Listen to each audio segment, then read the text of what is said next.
Sameer Narayan joins in. Let's find out from him whether he's convinced about this move. Sameer, hi, morning. We're chatting after that massive announcement by the government on Friday. Are you convinced about the move in the market and convinced about whether those measures can really change sentiment? Morning, Aisha. I think what the FM has done is at least ensured that the government is seen as taking action. Now, the verdict on how much and how fruitful the action actually results in terms of confidence revival and earnings revival, that is what is left to be seen. So, the tinkering of the FPI surcharge taxation, the tinkering on the auto sector, I think at the margin, these are important actions for the simple reason that earlier it was a feeling that we are only representing and nothing seems to be getting done. Now, at least the government has come out and done something, so people feel that they will be heard and hopefully something will be done. Now, yes, the fisc still remains to be in a tight spot. So, you have got an RBI largesse. Now, let's see how it gets utilized in the system. So, to that extent, that's the optimistic part. The pessimistic element is that, yes, your GST collections are still running quite low. And that clearly has a very large implication in terms of what incrementally can be done on the fisc. And from a conceptual standpoint, yes, there are people who are of the opinion that, yes, the central bank's balance sheet needs to be in far better shape in case the government's balance sheet is not that great. So if you look at the combined state and the center fiscal deficit, you're already hitting 6.5%. So, and plus, the off-balance sheet items like the NSSF. So I think there are, on balance, the trigger will be earnings growth. So, and earnings visibility is something that is still not very confidently seen across sectors. Oh, yeah, it's not. And, then you've got the FMCG giants like Unilever coming out and talking about those price cuts. What did you make, Sameer, of this move? Do you really think that this massive price cut by Unilever across categories can really revive volumes for them? Aisha, I think for FMCG, they were the last bastion standing because they were low value and low involvement ticket purchases, and hence they had still seen they were still tiding out the consumption slowdown that was visible across the economy. But having said that, now when you're seeing a company like Levers for product categories like soaps and detergents on that base, the kind of price cut that they've initiated, which means that somewhere in some pockets they are seeing that slowdown either from the rural side or in specific categories getting really accentuated. Now that is actually an alarm bell. So one would need to watch the September quarter earnings and see as to how much of impact it has had, because these are very sensitive to the top line growth. So in case your suddenly top line sees a big knock, I don't think the optimism on earnings, even if it is 5-10%, can hold. And these valuations are still exorbitant. So they are right now being priced for safety. So if that goes, well, I think there could be some amount of downside that could be coming in right away. And to be fair, this price cut which has come in, it's come in the beauty and personal care segment, which contributes a solid 46% to their overall revenue pie. And it's interesting to note that it's across categories. So you've got a lower end Life Buy kind of product, then you've got Lux, and then you've got Dove, which is the sort of premium segment. But on the charts, Kunal, what do you foresee for Unilever? I think it's a very strong chart, relatively, because when you try and compare this with, say, a stock like Britannia, which was trading at the lower end of the curve, in a similar sort of a chart pattern, then I believe HUL stands by quite strongly. It's been more resilient in terms of price patterns. One of the few stocks which, even in a market which was very volatile, remained to be in the upper end of the trading ranges. And when the markets got a bit better in the last 2-3 days, even this stock has shown a good volume and price pickup. So I believe that net the chart patterns are quite bullish. It's just that many of these stocks, HUL has a history of going into an uptrend and then going into a prolonged consolidation. But the bias has remained on the upside. So I maintain that stance that HUL could break out on the upside. It's just that the stock is going through a bit of a consolidation. Okay, that's the take coming in on some of those FMCG plays. But let's also take cognizance of all of the top stocks that should be on your radar as we open for trade this morning. Well, it is clearly the telecom battle that has only intensified as Reliance Jio has pipped its rivals. It's the #1 by the revenue market share compared to Vodafone Idea as well as Bharti Airtel. So watch out for that pack. We told you about Yes Bank. They're mulling a fundraise. This is going to happen on Friday. The stock is certainly going to be in focus. CG Power, well, now they're looking to sell their non-core assets as well as raise fresh equity. So we'll have to see how the stock shapes up. Remember, it's been under quite a bit of pressure of late. S&P has placed IDBI Bank. This is on the credit watch negative. So brace yourselves for some shakiness in the stock. And finally, CCD or Cafe Coffee Day or Coffee Day Enterprises really will be in focus as TPG seems to be in early talks in order to buy the same according to the Economic Times reports. So these are going to be all of the stocks that will be in news today. But Sameer, wanted to get in your take as to how you're looking at the prospects for the auto sector. You know, it's been racing downhill of late. We see the vehicle sales falling in the last 1 year. And the consensus is that even the measures that have been doled out by the finance minister are going to do precious little. Instead of a double-digit fall, maybe we'll see a single-digit fall. Well, in fact, if you look at from where we are coming off, 4-5 months of large double-digit kind of drops. So therefore, even if it stabilizes, I think that's at least arresting the downside in terms of some amount of incremental demand being translated into sales. Because the issue today is that after this whole monsoon revival, let's hope that people have something to look forward to, and people buy vehicles only when they feel good about their future, because nobody goes for it's a high involvement large value item. So in terms of how buyer behavior turns out, that is what we are actually looking out for. And I would assume that yes, after what has been done, at least today, the clarity on BS4 vehicles being allowed to ply, that has been put to rest. There's been some amount of additional SOPs in terms of incremental depreciation that has been provided.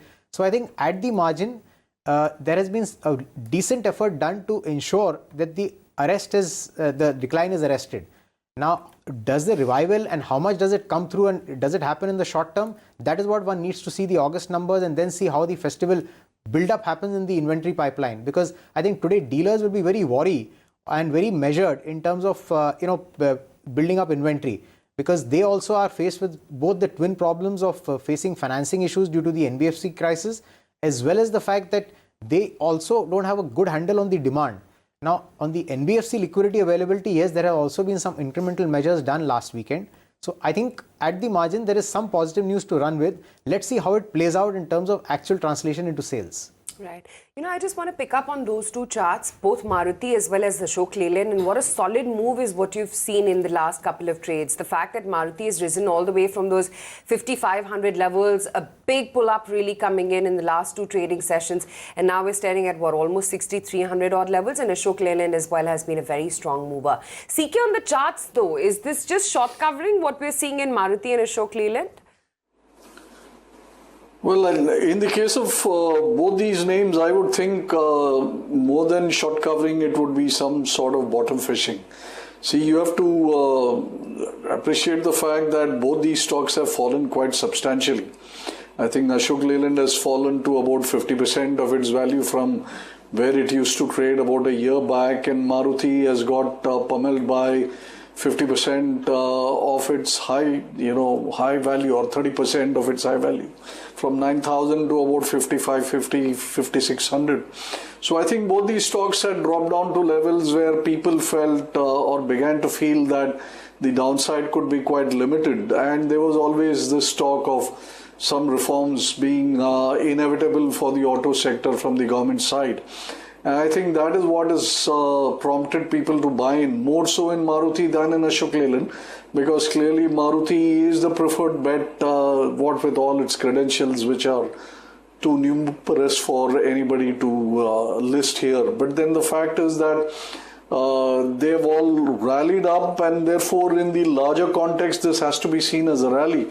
The bigger question is, can this rally sustain some more and take the prices even further? My expectation there for both Ashok Leyland as well as for Maruti, the answer would be yes. I do believe that the retail participant has not yet got into any of these stocks. It is the smarter set which is bought near the lows. I think the rally is alive and well and will sustain for some more period of time.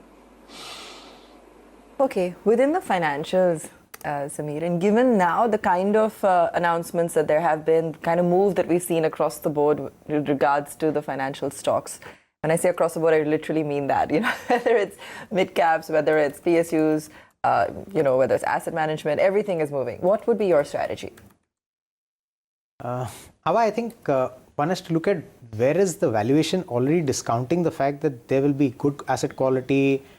So on one end, you have got the asset management companies and those high ROE businesses where you know that yes, the earning streams is pretty much there because of the financial inclusion side.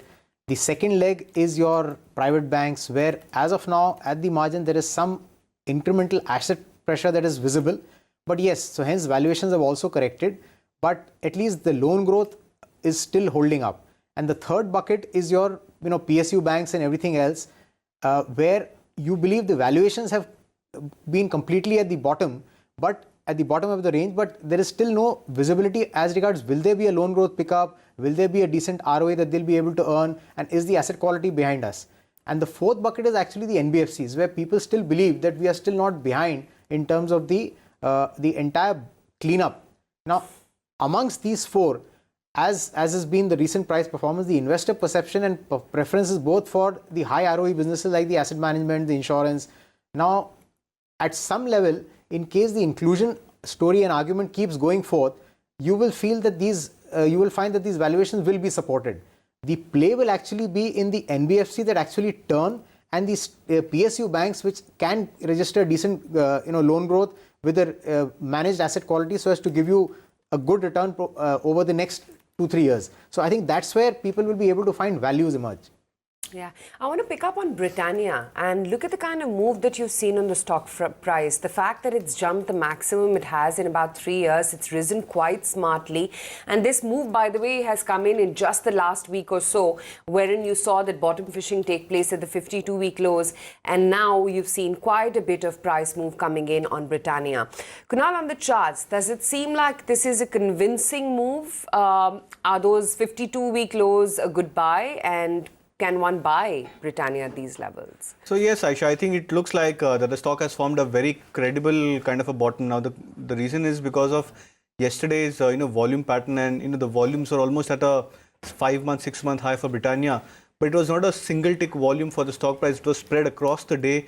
You saw consistent buying happening into the stock price, I think from 2600 levels approximately to 2700 levels in a very steady manner. So when you see such kind of a steady buying into the stock price which is coming out of its 52-week lows, it generally indicates that this is more of a long built up rather than more of short covering. And the stock yesterday managed to cross its 50-day moving average. So that's an added indicator confirmation as well that the stock is coming out of resistances. Generally, these averages act as resistances when the stock is in a downtrend. But if you try and challenge and break out many of these averages quite smoothly or easily, then the indication is that the stock is preparing for a reversal of trend. And I think that is the case for Britannia. So I think the next leg of positional targets could now be the longer term average, which is the 200 DMA. That's placed, I think, at that 3,000, 3,100 mark. So I think over the next couple of weeks or maybe in the next 1.5 odd month, you should see the stock hovering around those levels. Some of the other names that have been in focus, we had some commentary coming in about how at a time like this, despite the fact that people were cutting back on things like biscuits, they were still happy to go out and buy cosmetics, for example, because it just brings them a bit of cheer. We're heading into festive season now, Sameer, and given the kind of announcements that have come through, there is an expectation that we're going to see a bump up. I'm not sure it'll reflect in the immediate quarter's earnings, but there is an expectation that festive season will see that cheer come through. Would you be betting on that? Well, right now, if you see, the market is actually betting on that because after the June quarter earnings, we've just got the FY20 earnings estimated by 7-8%. So to that extent, people are still hopeful that the September quarter will be able to at least provide some indication on the market revival post the monsoon and the festive season. But I think the challenge is that now there is actually very little room for error because now if you have a global backdrop, now suddenly if something goes wrong there, at 18-20 times there is still margin of safety is low. So somebody could still say that yes, I'll rather sell this market. Now that is from a global macro perspective. But if you look at bottom up and the local flavor, yes, the street has now, pessimism has gone almost to the other extreme.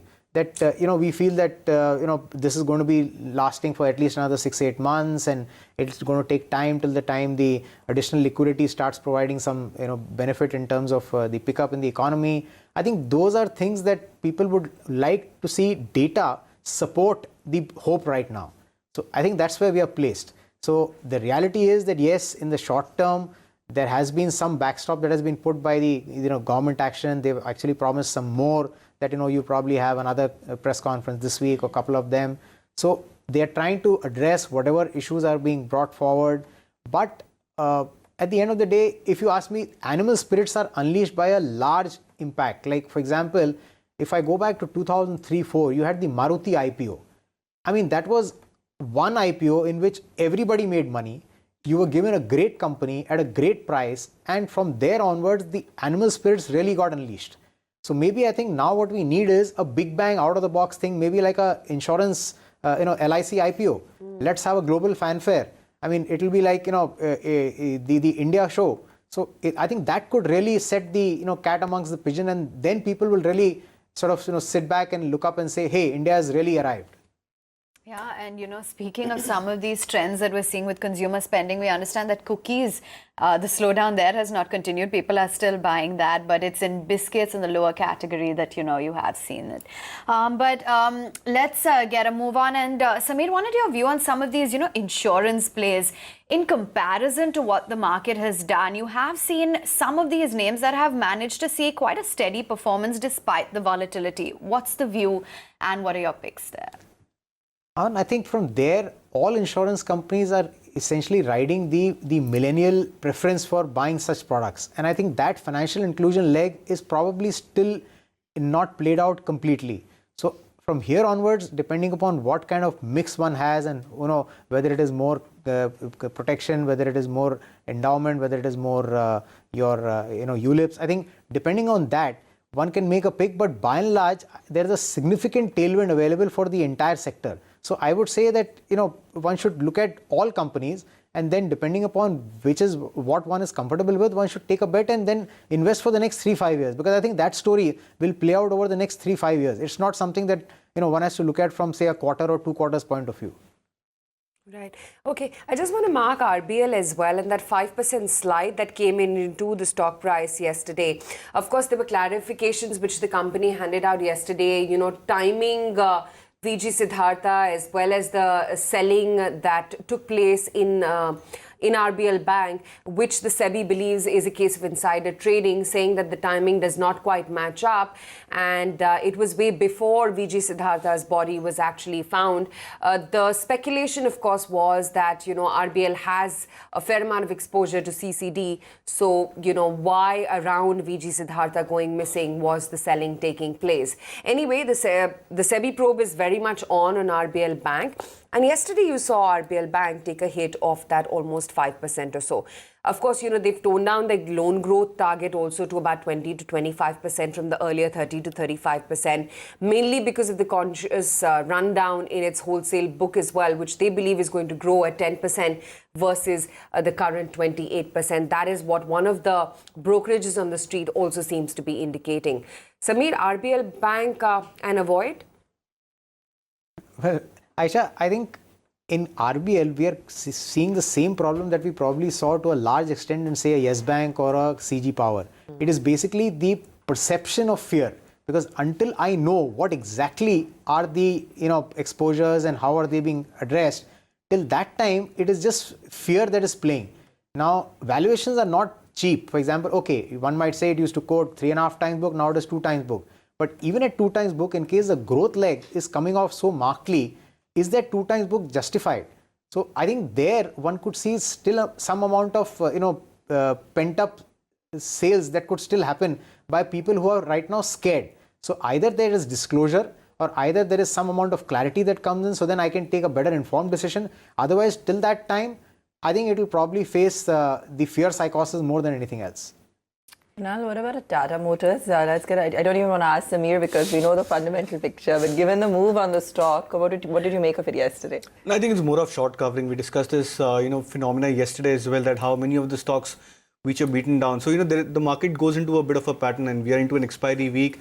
the market participants would be a bit nervous of whether to try to carry the short positions for the next month as well, or wait out for maybe a couple of announcements from the FM, and then probably look at rebuilding positions. Now in that regards, names like Ashok Leyland, Tata Motors, auto stocks, the ones which rallied significantly, NBCCs, NCCs, all they were all one of the few of the whipping boys in the last 1 month or 2 months of this market downtrend. So when you see such sort of a consensus up move into these stocks, more short-lived, more high in terms of percentage and volumes, you generally categorize them as short covering, and short covering rallies tend to be more short-term oriented. They last for 2-3 days before you see the index going into a bit of a consolidation, and then the large cap ones which led the price moves, they tend to pick up pace. So names like Maruti, Hero MotoCorp and Bajaj Auto in the same space, they could rally the next. So I believe Tata Motors could be more of a short-lived rally, maybe another 3 to 5% upside over the next couple of days, but then the intensity of this price pickup should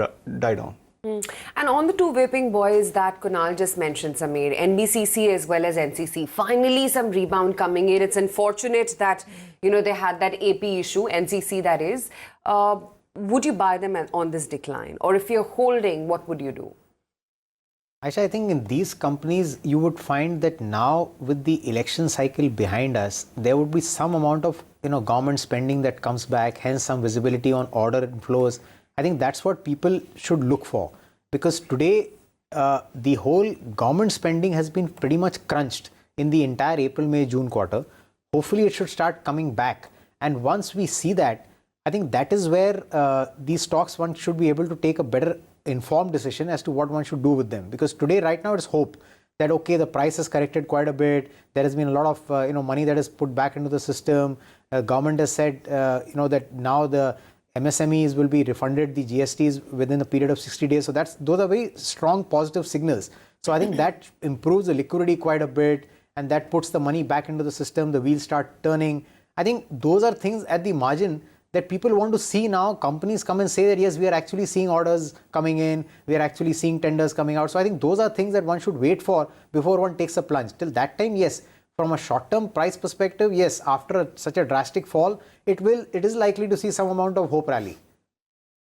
Okay, just about 20 seconds to go for those pre-open rates. It's mixed cues from across the globe, but Wall Street gave us quite a muted handover. The SJX Nifty as well was indicating that it would be a fairly tempered start. Sameer, wanted to get in your take as to how you're looking at this FDI booster shot coming in. We're looking at sectors like digital media, insurance, retail, manufacturing, etc. This would definitely mean quite a bit of opening up for foreign flows. And what happens is that when you have the global trade balance, trade war backdrop, I think there is likelihood that the entire global supply chain will be redrawn. And I think there, as long as India can sort of suck in more capital in terms of getting more people to come and invest here, create more industries, which can then form a part of the global supply chain, I think that augurs well. So that actually shows something positive on part of the government, that they want to do two things: ease of business as well as enabling the right sectors, so that India can find some meaningful place in the global supply chain, which is right now completely China facing. So I think it's a good step on part of the government, and let's hope that the corporates walk the talk by putting money in. Wondering if you have any thoughts on the way gold has been moving, Sameer. 6-year high, you've seen a lot of demand there. Of course, it seems like investors are concerned with the US-China trade-off, the risk of the recession, etc. But any idea as to where this commodity may be headed? Well, I think on a short-term basis, probably Kunal is a better guy in terms of creating price targets. But what I can say is that a move in gold is essentially a fallout or a manifestation of my lack of confidence on the paper currency. Because what happens is that today you've seen the dollar strength, and hence all other currency of significance has been depreciating against the US dollar. So logically, a store of value asset like gold will find flavor. And I think this trend will definitely continue, because we've slowly seen that the era of strength in the currency may be having limited impact incrementally. So I think gold is here to stay, and one would do smartly to have some sort of an allocation in their portfolio to the gold asset as well. CK, what are you seeing on the charts for gold? Does it seem like this is just a short-term pullback because things globally are looking uncertain, and it's typical fear psychosis, in times of fear, you do tend to buy gold? Or do you think that this is a big churn and this up move is here to stay? Well, I think the answer on gold is slightly long, so you'll have to bear with me a minute. I do believe that change that you're seeing on gold price movements is something larger. See, if you look at the data, there has been consistent move out of gold ETFs for the past about 3-4 years. Now, substantial portion, the gold ETF position as on today is about less than 40-50% of what it used to be about 5-6 years ago. Now, much of these positions were doubtless built up during the frenetic days of gold prices back in 2011-12, and people have had to wait for about 5-6 years for the prices to come back. At the current levels of about $1,500 plus for an ounce, gold prices are just about made it to the levels that they were back in 2013. And if you look at the way that the movement has been every single year after 2015, when gold had started moving up, there has been a consistent, reduction in gold ETF holdings. So I think what is now happening is that the smart set have bought gold, whereas the old investors, looking at gold prices from an older perspective, I think they are all bailing out because they are being given a chance to get out of an investment which never yielded money for the past 6 years. But the whole scenario in gold is changing because of changing paradigms. Gold typically was looked at as something which used to be seasonal, where you buy it for festivities, or it used to be something of a fear trade when you would buy it when you had geopolitical turmoils. The whole paradigm is now changing because of negative interest rates in all across developed markets. There is this trade wars which is clearly changing the way that leading to currency wars. Maybe the dollar's hegemony after so many decades, after 100 years, is being threatened. There are so many new things which are happening. I think that is all prompting a lot of new investments or a lot of smart investments moving towards gold. So this move up, which we have seen over the last, let's say, few years, very slow and steady, I think that is just the first move up in an entirely new bull market in gold. So I'm very, very bullish on gold.